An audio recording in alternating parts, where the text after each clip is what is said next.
Good to have you with us on the programme, Tim. So as we've been hearing there, Boris Johnson wants to stay on as a caretaker Prime Minister until his successor is appointed. How likely is it that he'll get his way? Well, I mean, I think it is quite difficult for the Conservative Party to dislodge him if he is intent on staying for those 2 or 3 months. He could be persuaded, I guess, to stand down, but if he can't, it's difficult to see the process that they would use to force him out, other than perhaps a vote of no confidence in Parliament, which would seem quite extreme, because that would be a vote of no confidence in the government, and getting the Queen effectively to appoint someone else rather than Boris Johnson, at which point he wouldn't be Prime Minister anymore. But that, again, seems like a rather extreme solution. So I guess unless they can persuade him, then he's going to stay there. What do you make of his determination to stay on at this point? Well, I mean, perhaps it's understandable after the last few days. He may want to make up for the chaos that has ensued in the last 24, 48 hours. It's possible, of course, that he feels he's still got something to say, something to do.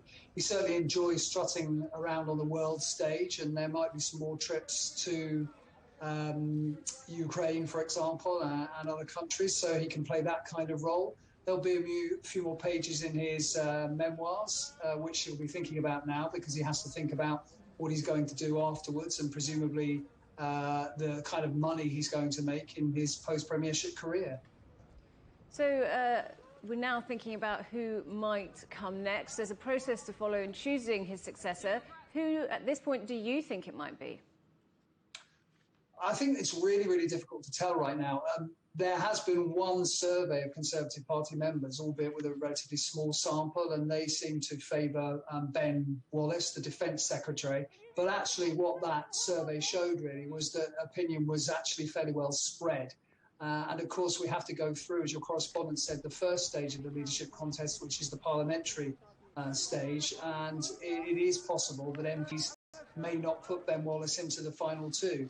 So, you know, we're looking at people perhaps who used to be in the cabinet, like Rishi Sunak or Sajid Javid. We're looking at the current Chancellor, Nadhim Zahawi, and the current Foreign Secretary, Liz Truss. We might go for someone lower down in the government, like Penny Mordaunt, or there's always Tom Tugendhat from outside the cabinet, who I guess could claim to be very much more of a break from the Boris Johnson era, since he didn't serve under him as Prime Minister. And this could be seen as a chance to unite the party. Do you think that's what will happen?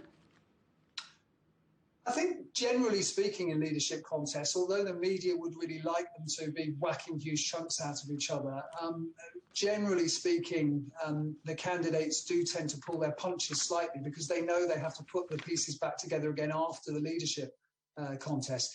It's not really a particularly divided party in terms of ideology. It's very Brexity. It's traditionally quite Thatcherite, so it believes in a smaller state, in lower taxes, and we've heard a lot about those, and in limiting public spending. So there aren't these huge left-right divides. There is perhaps some difference between those who would like to carry on prosecuting the so-called war on woke, this culture war, on the one hand, and those who think that that's a bit of a distraction and the party really ought to be getting on with bread and butter issues like the economy, like the National Health Service. Professor Tim Bale from Queen Mary University in London, thank you very much for talking to us today. The former heads of world and European football, Sepp Blatter and Michel Platini,